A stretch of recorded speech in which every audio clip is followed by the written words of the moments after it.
As we begin, I'd like to first acknowledge the ongoing wildfires and devastation in Southern California, where many of our alumni live. And we wanted to call your attention to a climate action that we can do today. So the Stanford Alumni Association has created the Alumni Helping Alumni group, where we can support alums and others in the community affected by these events. And we'll be sharing a link in the chat, and we encourage you to visit. Now, I wanted to welcome you all to this panel this afternoon, or as for some, good evening. I myself am in Reykjavik, Iceland, and it's 8 p.m. right now. So we're excited that you could join us to delve into the diverse field of climate action and the many career paths that are available. It's really more important now than ever. I'm Saga Helgason, and I'll be moderating this panel. I graduated from Stanford in 2022 with a master's in Russian and Eastern European studies, with a focus on the shifting geopolitics in the Arctic as a result of climate change. I'm currently a sustainability analyst at Landsbanken, Iceland's largest bank, and I also co-chair Stanford Alumni for Climate Action. This event is being hosted by Stanford Alumni for Climate Action, or SACA for short. We are a non-partisan group of Stanford alumni deeply concerned about the devastating effects of climate change. Our purpose is to educate ourselves and inspire the wider community at Stanford to join us in taking action, whether this be small and large, individual and collective, to address this existential challenge to life on Earth.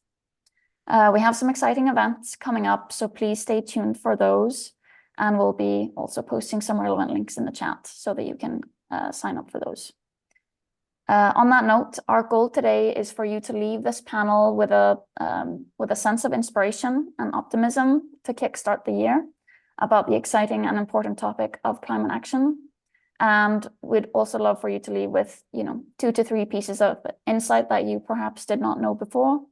And maybe some takeaways that you can implement immediately in your own lives.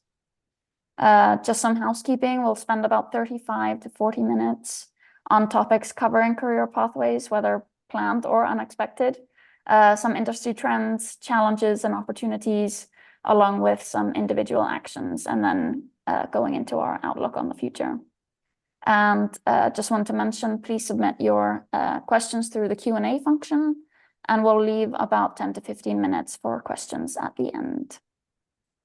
And I'm thrilled to introduce our wonderful panelists, all rising stars working in climate who graduated from Stanford in the last 5 years. We did actually have some unforeseen circumstances. So Danielle is actually not here at the moment, but she might log on later on. So we'll start with Natalie, who earned her BS with honors in 2022, so same graduation year, and her MS in 2023, both in Earth Systems at Stanford, where she focused on marine ecological research, environmental justice, and scientific communication.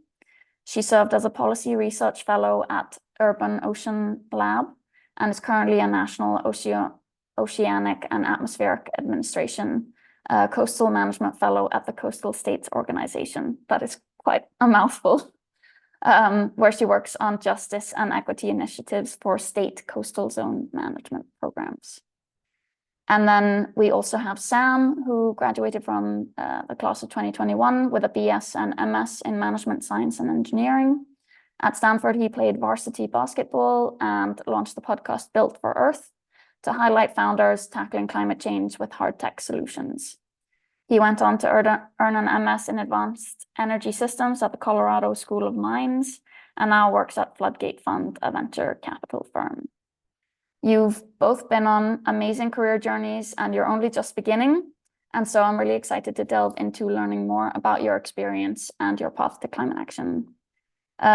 Let's just begin with a brief intro about what you're currently working on. Maybe Natalie, you want to start? Do you want to tell us a bit about the Coastal States Organization? What's your favorite part? Yeah, so hi everyone, and thank you so much for giving me the chance to be on this panel and coordinating it all. As you said, my title is like unnecessarily long, but I'm a fellow at the Coastal States Organization, or CSO for short. And CSO is kind of like a networked nonprofit based in Washington, D.C. that coordinates all of the state and territory coastal zone management programs. So every state and territory on the US coast, along with the Great Lakes, has a coastal program within their state level government. And we kind of work with all of them to kind of allow them to share, learn from one another, and then also coordinate with them to the federal government. So some of my coworkers do a lot of coordination to like Congress or NOAA and other federal agencies of relevance. But my favorite part of being a fellow there is that I kind of get an opportunity to peek into all the different states and territories, especially some of the islands in the Pacific and places that are really far away. We all come together twice a year and kind of share a lot of learnings, and then throughout the year have other opportunities to hear what's going on. So it's been cool to kind of compare and contrast all the different contexts throughout the country. So cool what you're working on, Natalie. And thank you everyone for attending. Thank you, Saga and Melissa, for hosting us. I'm happy to share a little bit more about what I'm up to at Floodgate. So totally different than Natalie, which is so cool. I think that's the beauty of groups like this is like we have people on working within the government, we have people working in the private sector. I know Danielle was going to be working on, is doing community building. And I think we're going to need all of those things to come together to solve this climate crisis. But at Floodgate, um, my job's to work with entrepreneurs at the earliest stages who are trying to change the course of humanity by starting different companies. We call them thunder lizards here because we think that is the only species that can personify the type of companies that we're looking for.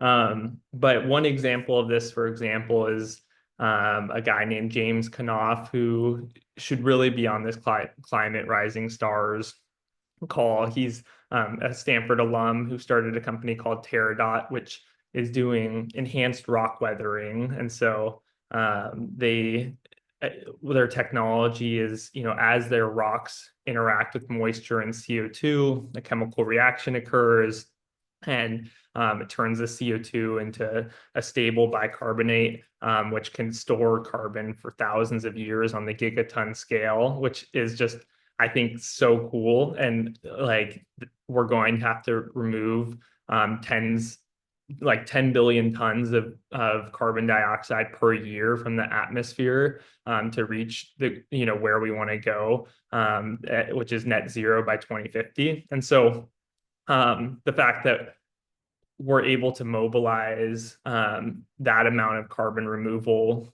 at an early stage is what gets me really excited about the work we do. And it's just cool being on the forefront of technology. I think that's something that I really admire is like folks are they operate from a stance that anything is possible, and like if we catalyze capital and get the science right and then get the technology right, that we can do some pretty cool things. I love the concept of thunder lizards. And yeah, you're absolutely right. It must be so exciting to be able to be there at the forefront and see what solutions are being developed and the like. Why don't we delve a little bit into what got you guys interested in climate in the first place? Natalie, how did you come to be in the work you're in now? That's a good question. I honestly I feel like I've been like obsessed with animals from like a very young age. Like I used to like volunteer at the zoo where I grew up and spent a lot of time doing like wildlife rehab stuff.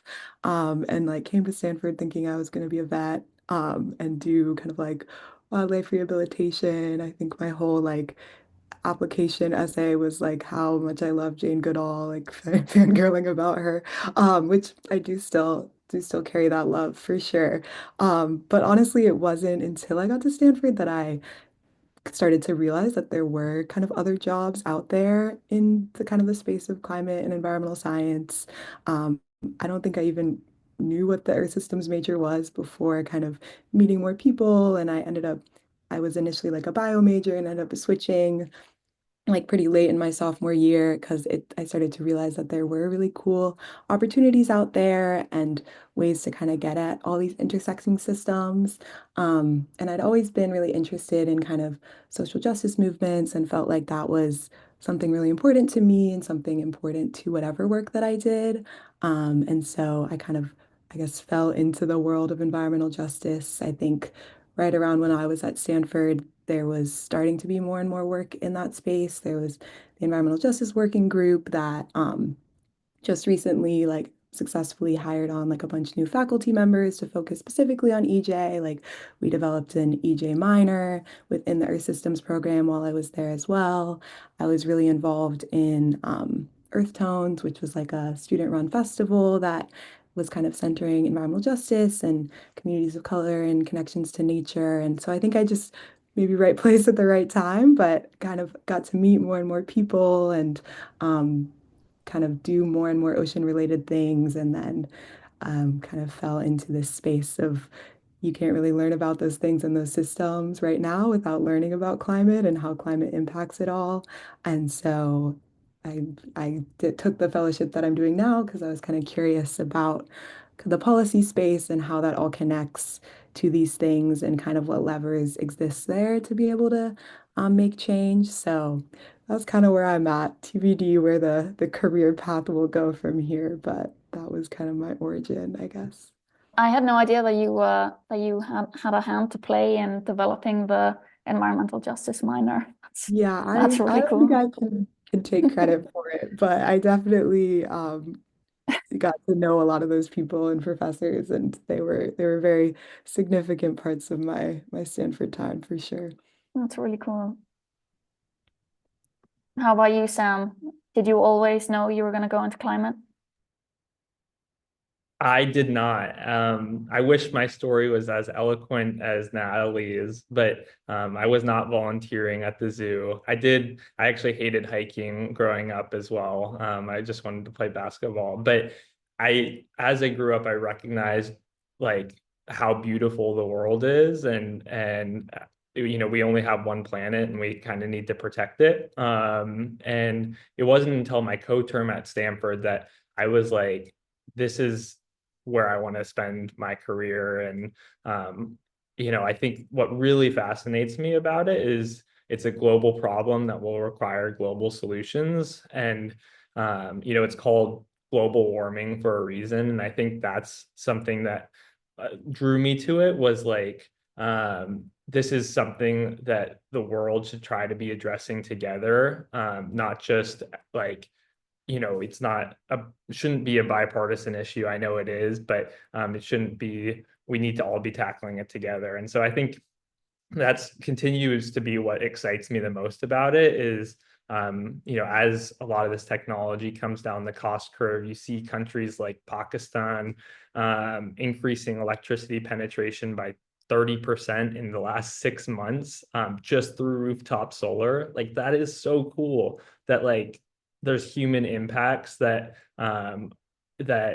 renewable energy is giving people higher qualities of life and access to electricity, and I think that it's becoming increasingly evident that like climate tech and clean tech solutions are going to be not only helping save our world, but like ultimately just helping individuals adapt to climate change. And so that's what got me really excited about it. The first class I took that made me realize this was understanding energy at Stanford. I think it's one of the most amazing classes and well put together. And so from there, I was just kind of off to the races, and curiosity took me where it took me. I love that everyone has a different story. And actually, on the note, Danielle is here with us. I'm so glad that you're able to join us. I know that you've been having some power shortages. Is that? Yeah, anyone else is in the peninsula, they may have also experienced some issues this morning, but I think things are back up, so we should be good. But yeah, Apologies Yeah. for the delay, and thanks for having me. No problem. I'm so glad that you could join us. I'll just give a brief intro now that you're here. So Danielle, she graduated from Stanford in 2020 with a BS in Management Science and Engineering. And she spent the last 5 years in the clean energy and transportation space. And she's also a climate content creator, which I'm personally very excited to hear more about. And she's most recently the founder of Climate Action Club, a Bay Area-based community of students and early career professionals who are building careers fighting climate change. So thank you again, Danielle, for joining us. And why don't we just jump right in to the same question that Natalie and Sam were answering, which is, how did you get into climate? And was this something that you had always planned on doing? Yeah. So I guess like my climate origin story is really started when I was a kid. So I'm Korean, but I grew up moving around a lot in Asia and Southeast Asia. And so just a lot of early exposure to ecological devastation as a result of globalization and industrialization, as well as I think my time in Southeast Asia just experienced a lot of really devastating hurricanes and extreme weather events that I learned were, being exacerbated by climate change. And so those experiences were really formative to me in understanding the scale of the problem and really just wanting to dedicate my career to solutioning. And I think I got my start in the solution space, specifically from a tech lens. I think, all of us, went to Stanford, and so it's probably can relate to this, but Stanford's really good at tech solutions. And I think especially with the climate tech ecosystem in the Bay Area, it's just really conducive to students kind of getting experience in that space from kind of early on. And so that was really what my foray into climate looked like. And over the years, I think I've just been exposed to a lot of other solutions and ways that people are addressing the climate crisis. And I think over time, I've learned that there's a combination of solutions that are required to adequately address this issue that we have. And right now, my efforts are focused on the education and community angles. I love that you have the tech obviously background, but then now you're also applying that knowledge and trying to amplify it even more through the education lens. Why don't we shift a little bit into, so obviously the three of you have been doing some really interesting and very different things in climate, from podcasting, environmental justice work, investing, and climate education. I'd love to hear from each of you, what's something that you're really proud of, something that you worked on. Who wants to go first? I'm happy to go first. It'll probably pale in comparison to these other folks, but I'd say the thing that I'm most proud of in my climate journey so far, which hopefully will continue for the rest of my life, but during my time at the Colorado School of Mines, well, first of all, I'll back up. I think a lot of people, one of the things I'm most proud of is kind of getting out of this brand cycle. Stanford's an amazing place, and there's so much to learn there. And but when I found out I really wanted to dive deep on climate, I was like, where's somewhere I can go where, I didn't have a very technical background, I was like, where there's only engineers, only people who understand the energy system really well.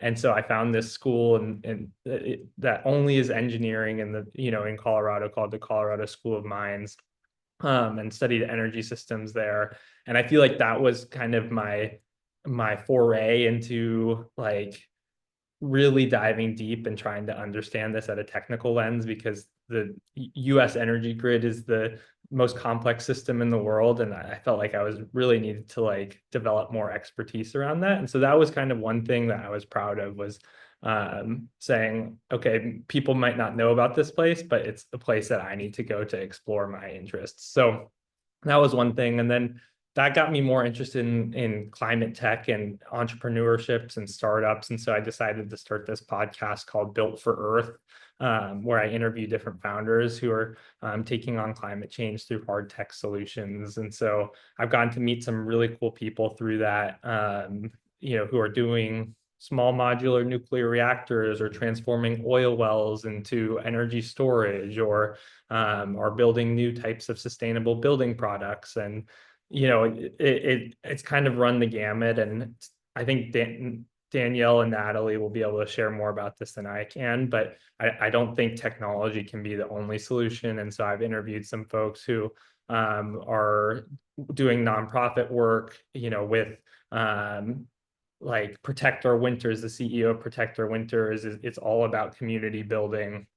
And I think like that's oftentimes one of the most challenging parts of this thing. And so that's been probably the thing I've been most proud of, is kind of trying to just help amplify those voices, even if it's just a little bit in my own corner of the world. That's really awesome. I think mine is sort of in a similar vein of, I don't know what Sam's experience was like starting a podcast, and if there were any like scary elements to kind of stepping out of your comfort zone to do that. But I would say similarly, a couple of years ago when I was still working in climate tech, but I had noticed just this like tremendous interest, like growth and interest in climate tech and just climate careers in general amongst my peers and just people just graduating from school. And so after many months of like fighting my inner fears and like concerns, I started posting just content on social media, talking about my job, talking about my friends' jobs, talking about the general like broader climate landscape and just all of these different things. And it was like super, super scary. And that's why I'm saying I'm very proud of it. But I'm really glad I did that because it opened so many different opportunities. The biggest one being participating in an incubator last year with the Toms of Maine, which came with a grant, but also just really amazing community of other people, other like young BIPOC environmentalists and professionals working in the climate space who were approaching climate work from just very different angles to what I was really used to coming from the tech bubble here in the Bay. So that would probably be the biggest thing for me. Those are great. Those are both great examples. And I've yet to make a podcast, but who knows, maybe the time will come. But I think something that came to mind for me with that question, when I was so I co-termed InterSystems, which is kind of like the 5th-year master's program, and there's kind of an option to do a thesis or like another project. And I feel like there was not necessarily pressure, but I think like a typical master's, especially science degree, you do kind of a thesis of sorts. But I knew I really wanted to do something that was like more based in the Bay and community, and like supporting a local organization of some sort, just because I've been living there for a while and wanted to get more involved. So I ended up finding this group called Young Legacies, which it was at the time just like these two twin sisters that both had really good experiences kind of going hiking and exploring and going to summer camp and those sorts of things. That are pretty unique for Black women, especially they're a bit older than me, so especially for like their time. But they started this org to just get Black youth. They started in Oakland specifically, kind of giving them more access to just like outdoor experiences and activities.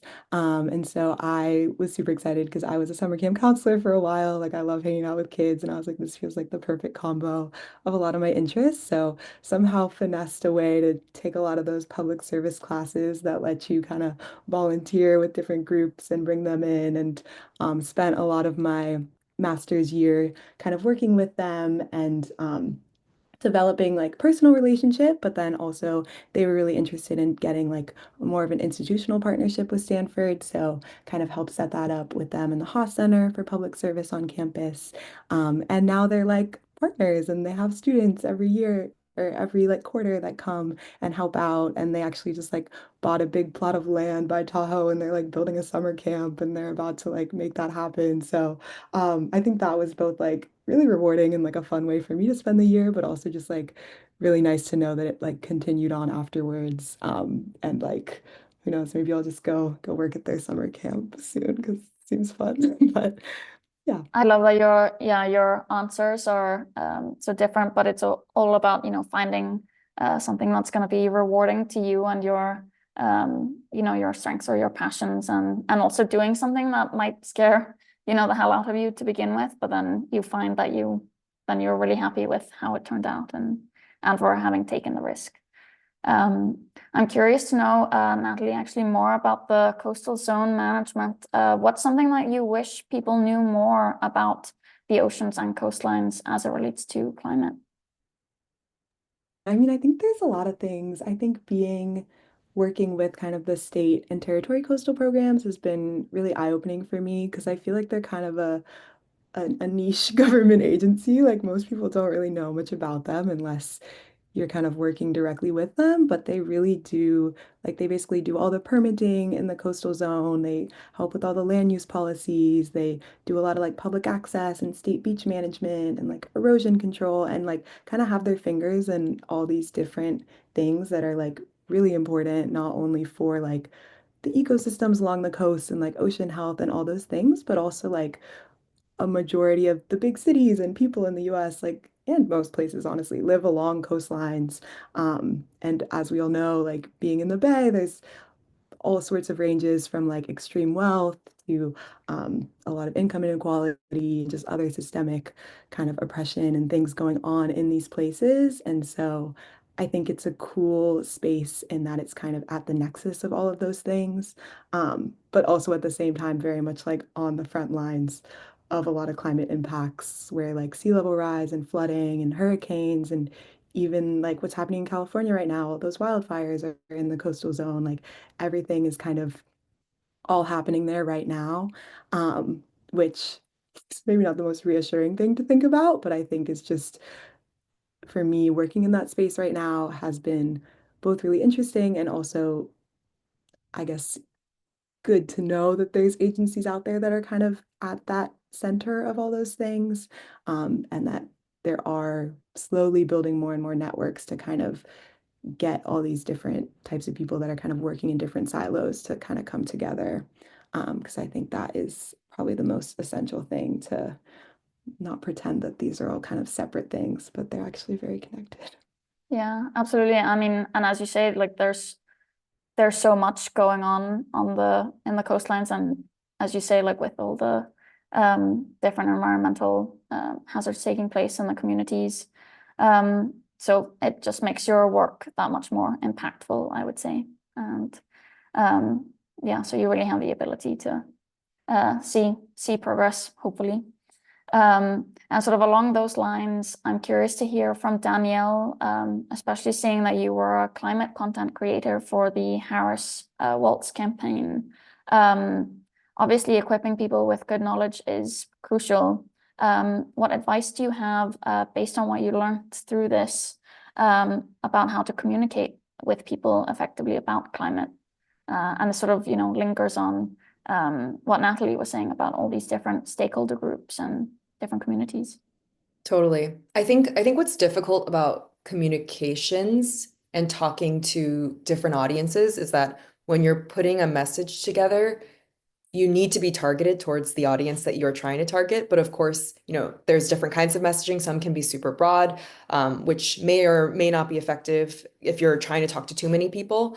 So I think keeping the audience in mind is like the biggest, probably most obvious thing. But the second thing that took me a while to learn that now I've just realized is so critical is making, especially as I've been working mostly in video content and less, like article, like long written form type content, is you need to make things engaging and fun. Like people might think that like fun elements to communications kind of seems like maybe fluffy or unnecessary because you might be, detracting from the meat of whatever you're trying to say. But if things are not fun, people are not going to engage. And so it almost like doesn't matter, I would argue, if you have the best message ever, if you're not, packaging it in a way where people want to watch it or see it or read it and stick around to finish it. It's just kind of missing the point. So I would definitely say fun and engaging. Absolutely. And I can highly recommend everyone to check out Danielle, for example, on LinkedIn. Actually, just before this panel earlier today, I saw that you posted a video and I watched all the way through to the end, not just because you're a panelist, but also the content was engaging, as you say, and you obviously a lot of time goes into editing together and putting in the text and putting in images. So really kudos to you for that. I appreciate that a lot. Thank you. Yeah. And now we're probably, I think this is probably a good moment to dive a little bit more into sort of your specific industries and maybe some trends that you've been seeing. Sam, you work with early stage founders tackling climate change. What's something that you see in your work that makes you really optimistic about climate tech? First of all, I completely agree with Danielle and Saga that like we got to make things fun and exciting. And whether that's in communications or on the technology side, that's what drew me to climate tech is I I think people get really excited by technology, and I think that's just for better or worse how our world operates. And so it's like you might as well leverage that technology for good.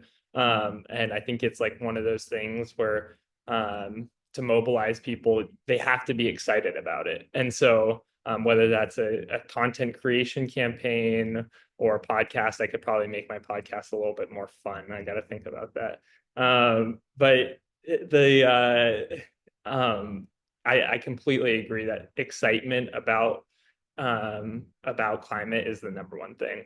And where I'm going with this is even before early stage founders, something that excites me more than anything else is that I'm helping teach a class on entrepreneurship right now at Stanford in the MS&E department for the graduate program. And we're talking a lot about what type of founder do you want to be? First of all, do you want to be a founder? Second of all, what type of founder do you want to be? In just last class, we're asking, does impact matter to you? And I'd say 95% of the class raised their hand. And I think that's just where the next generation of students are going is like, yes, people want to be able to provide for their families and do well, but people are much more engaged in one, like if you're going to start an enterprise and dedicate 10 years of your life and, late nights and everything to it, like damn straight it's going to be doing something good for the world. So I think that's something that gets me more excited than anything is just the mobilization of human beings behind this issue is like very real, very palpable, and is beyond anything else what gives me hope, even amongst crazy political times and everything like that. They certainly are crazy. What about you, Danielle? What are you most excited about?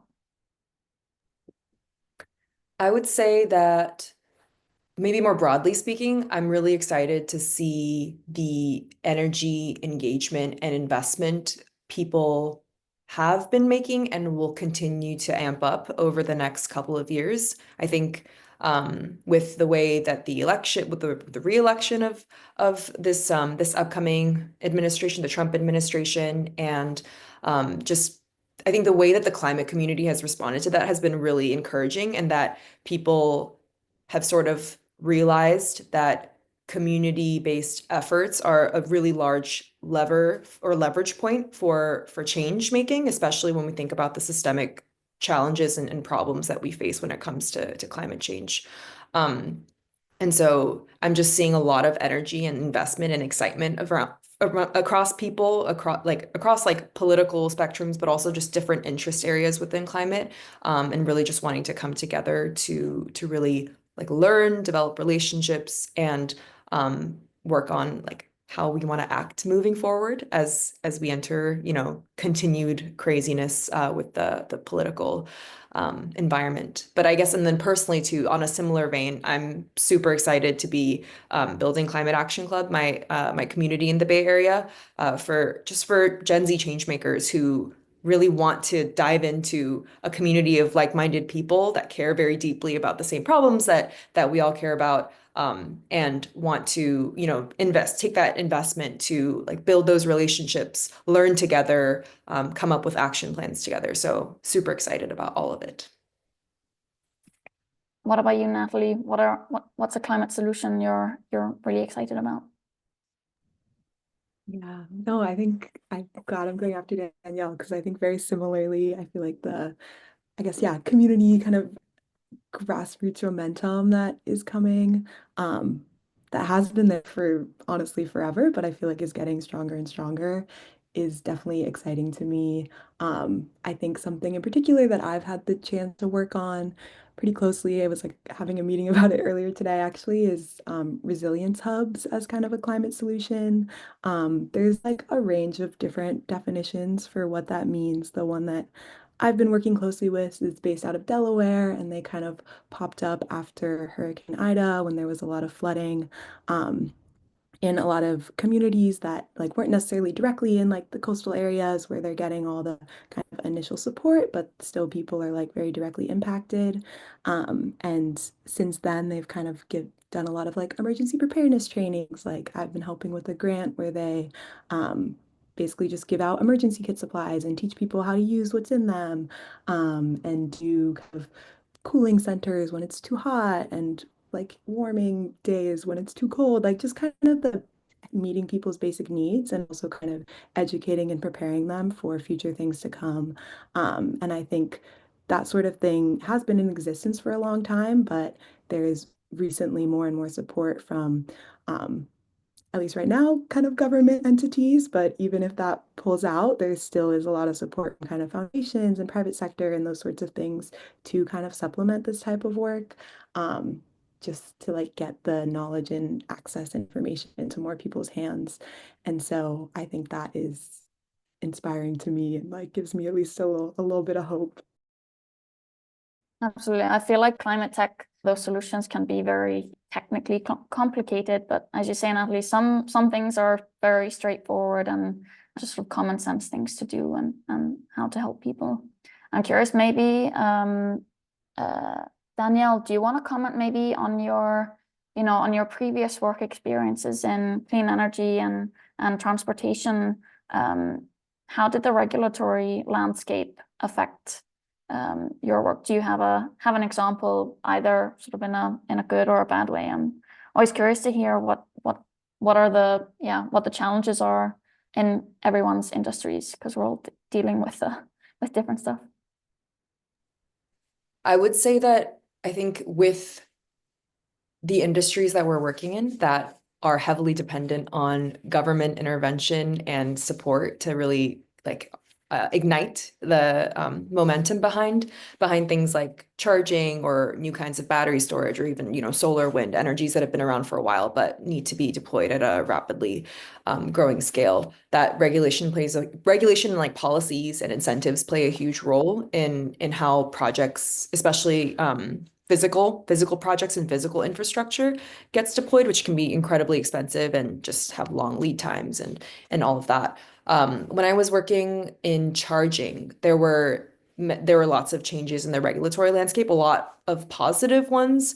The ones that are coming to mind are the regulations in California that put limits on like, okay, by this year, you're not going to be able to sell, diesel trucks and diesel vehicles. And by this year, all of the trucks that are entering certain ports or other certain like government regulated facilities need to be electric or zero emissions. And those things were really monumental in shaping like where our like EV charging sites were going to be located and who we were going to be working with and how many people would be interested in engaging on those sites, those sorts of projects, especially when like electric trucks and electric vehicle charging, even though it might seem like it's been around for a while, the technology is still relatively nascent. And so there is a lot of hesitation and just kind of concern around investing too much into those things. So we'll see. I mean, California, thankfully, is pretty insular when it comes to the climate forward policies here,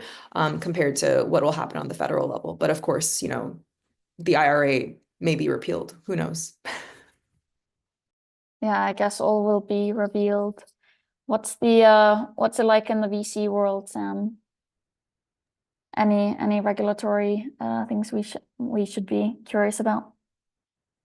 Yeah, I think to Danielle's points, a lot of things that we look for when we're making investments is like, what's the underlying inflection that a startup can ride, and the way an inflection is defined is it's something that changes the way humans think, feel, and act, and behave, that is external to the startup. So in that case, it may be there are regulatory inflections like the IRA.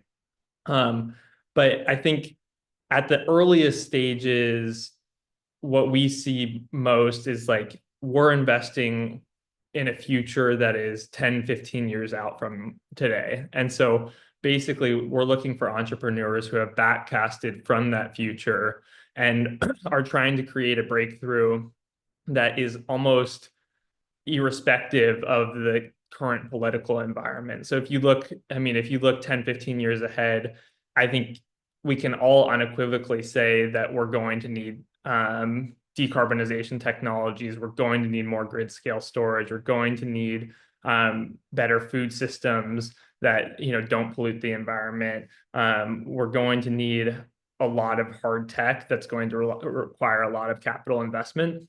And so I think that maybe at later stage venture, I can't speak for, where you're making decisions and trying to get returns in a 5-year time frame that the political spectrum really impacts where you're going.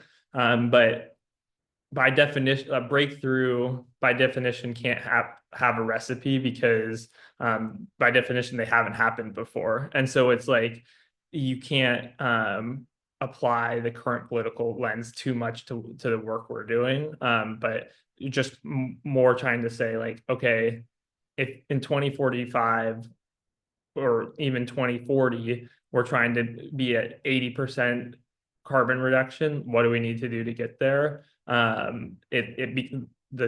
The set of challenges and the problem space becomes a lot clearer. Absolutely. Thank you for that.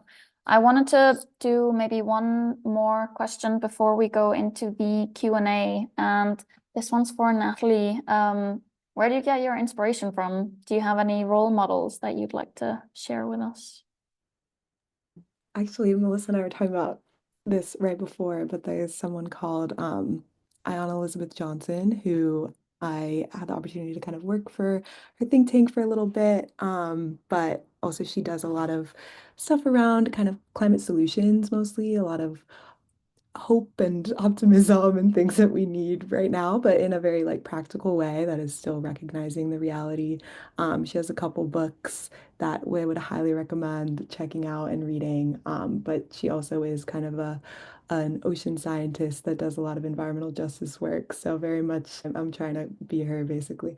But she gives me a lot of inspiration for sure. She's amazing. I had a chance to meet her through the incubator that I mentioned earlier last year. And yeah, super inspirational. Couldn't agree more. So great. Yeah. I love it. We're all about positivity and sharing things that really build you up and make you feel optimistic about what's ahead. Especially seeing, with news and everything, especially, the fires of the last week, it can be easy to fall into a doom and gloom mentality. But that's not what we're here to talk about. Let's do some questions from the Q&A. This one's from Arisha. She would love to hear each of your thoughts on which projects, either at your current job or a previous one, that you are most excited about. I think the resilience hub work that I had mentioned is really exciting to me. I think it's been growing in like the year I've been working with them, but they're starting to talk about kind of expanding to other cities around the East Coast, and the EPA has a pretty expansive kind of environmental justice framework in place right now that TBD how long that will last for, but for the time being, they're doing as much as they can to kind of connect people around the country to kind of share this information. And even if it's not like formally supported by those networks like will still exist and will continue to kind of share amongst people. So that's been exciting to be a part of.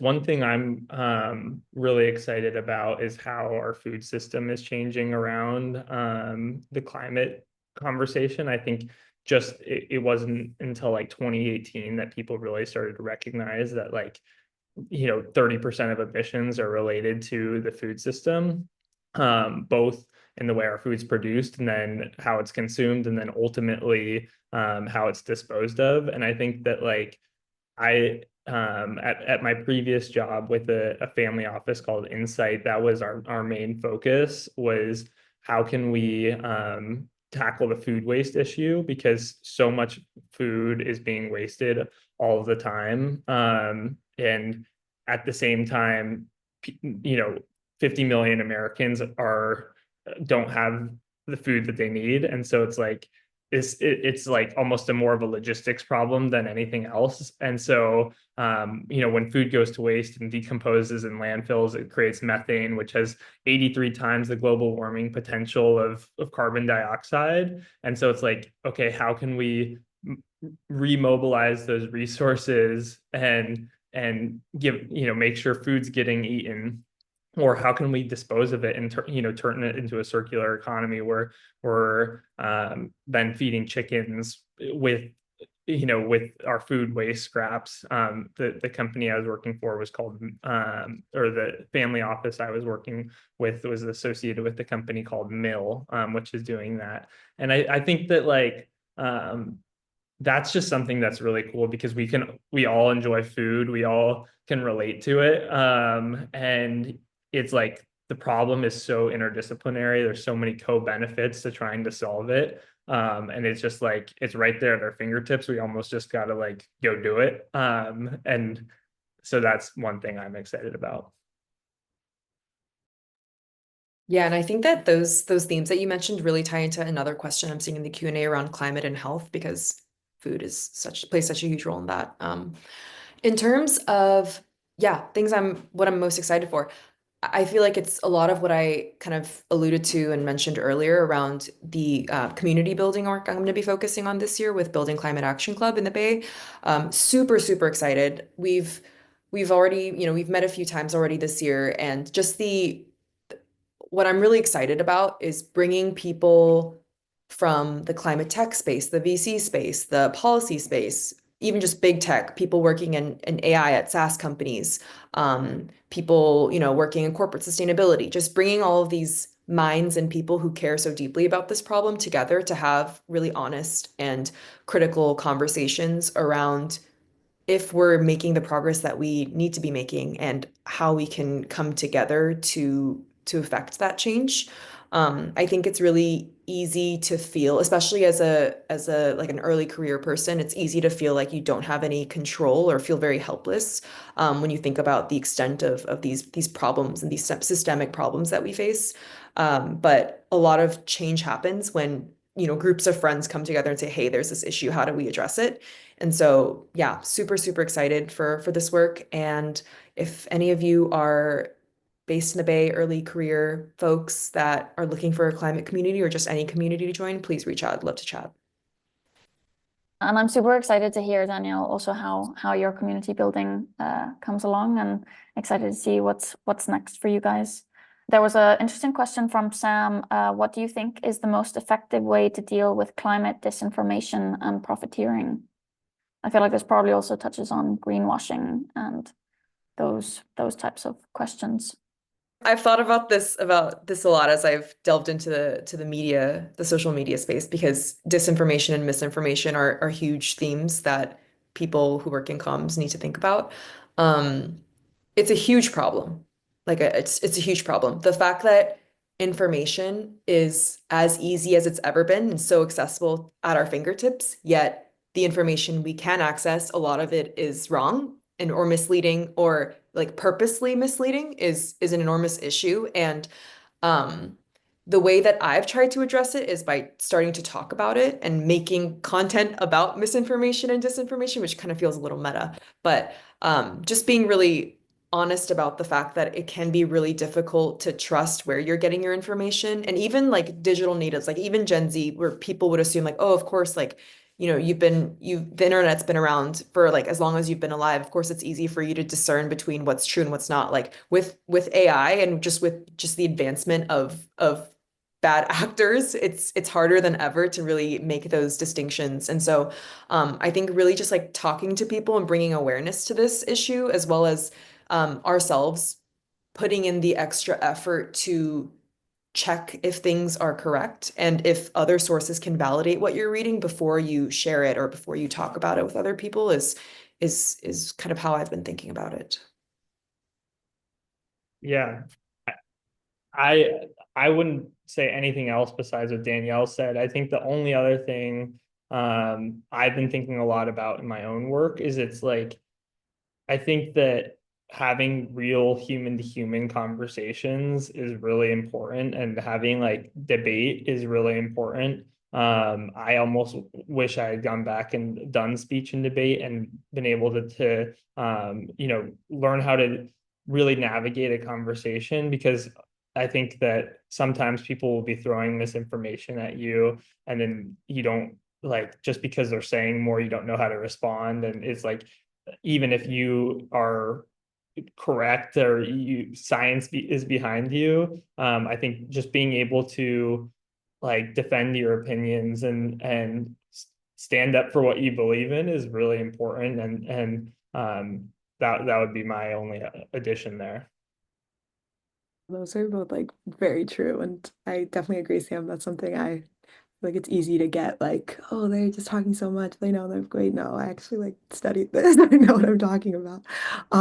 But I think coming from like the policy space, I'll just add briefly, I think that something that we talk about a lot is like how important it is to build kind of partnerships and things. Because I think depending on where you're going and who you're talking to, sometimes government agencies are like trusted and like respected and like known to be like the holders of good information, but sometimes they aren't for like valid reason. Like a lot of times they, especially in like communities that have been kind of historically marginalized, like there's a lot of distrust of government agencies for very valid reasons.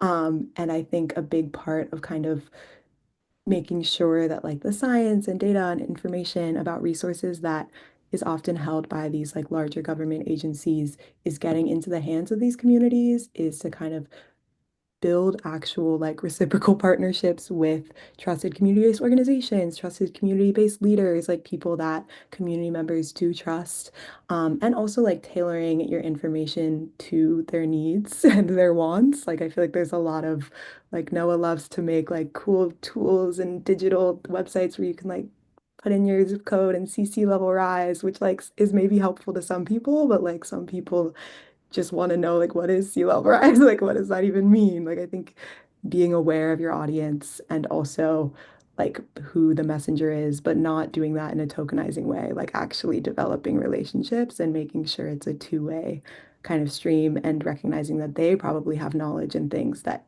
we need to learn from them as well. No, I think that's spot Absolutely. on. I'd say that like you really just have to play the game that's on the field a lot of times. And it's like if you're working with a corporation that is focused on profits, you need to speak in that language. And like otherwise they're not going to be able to understand it. If you're speaking to NOAA and they like fancy widgets and cool stuff like that, then that's you might need to build your solution that way. But I think that's really a good point. You guys have made some really, really excellent points through the whole of this hour. And I feel like we could definitely talk for easily another hour, if not two. There's a lot that we can still touch on. Maybe just to go one last question and maybe tie up with sort of what your future outlook is, or sort of what's next for you. Do you guys have any advice for recent graduates or older graduates, alumni? Yeah, what advice do you guys have, and what's next for you? Maybe just take like 30 seconds, or try and keep it as quick as you can. I can give like 10 seconds. I think I've already shared what's next for me, but advice I wish I had been given when I was still a student or just graduated is to talk to different people who care about the same issues you do, that may be addressing the problems in different ways that you probably are not very aware of and maybe even be uncomfortable by, but having those discussions is so critical. My advice is try to be like try to just be a hedgehog about climate if that's what you care about, versus there's this idea of a fox and a hedgehog, and it's like a hedgehog keeps just doing the same thing that they care about. They just keep digging deeper and deeper and deeper, whereas a fox is bouncing from one thing to another. And I think that like it's really easy to get sucked up into the times of like, I'm working in technology, and so AI is exciting and takes a bunch of energy and all this stuff. And it's easy to kind of think that you're interested in that, but like I'm really trying to stay disciplined. It's like I care about climate, and so I'm going to keep doing my podcast, and I'm just going to keep doing it and keep doing it. So that's my advice. Yeah, I guess I'll just echo both of you. I think those are really true. And like with me, I feel like it can be kind of frustrating at times to be like, I'm just gonna keep talking about environmental justice when people are like ignoring it. But I think the more you do it and the more different people you talk to, like there's a lot of people out there that's really important and they're bringing it into their work however they can. And I think the more you kind of keep sticking with whatever thing you're passionate about, like those people will kind of vouch for you and introduce you to their networks and their people, and like slowly that will build up. I feel like I'm like very early career and already that's starting to happen. So excited to see what keeps happening, I guess. But yeah. Yeah, and I'm really excited to keep following along with what all of you guys get up to, and both Sam and Danielle, you guys should definitely meet up since you're both in the Bay, and definitely do that.